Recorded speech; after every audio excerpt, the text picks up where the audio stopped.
nielewe. Kwa hiyo nitasema kwenye kuhusu kuimba kidogo na stop sasa hivi. Sijajua ni mwaka gani nitaimba tena, sijajua ni wakati gani nitaanza kuimba, lakini kwa sasa hivi kuhusu kuimba nina stop kwanza. Nina stop nikae sawa. Kwa hiyo ni hayo tu nimetaka nijulishe wale wanaopenda huduma yangu.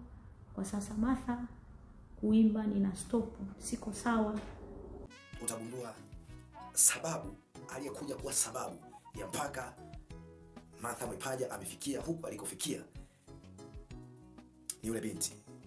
Ni yule binti Joan anayejiita mtoto wa Martha Mwipaja. Utagundua ni kale katoto, na kaita katoto katika Bwana. Ndiko kalikokuja kusababisha na kuweka yote haya kuchomeka na mengine kibao anayoyafanya.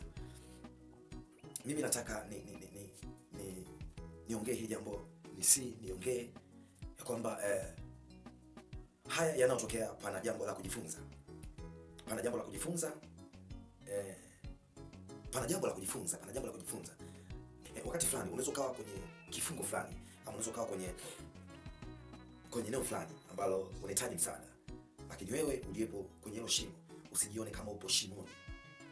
Na ukaona wanaopambana kutaka kukutoa kwenye hilo shimo, ukaona kama vile ndio wanaonidumbukiza zaidi, wanaonidumbukiza kwenye shimo.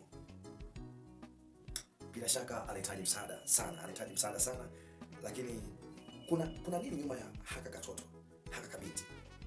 Kuna nini nyuma ya haka kabinti?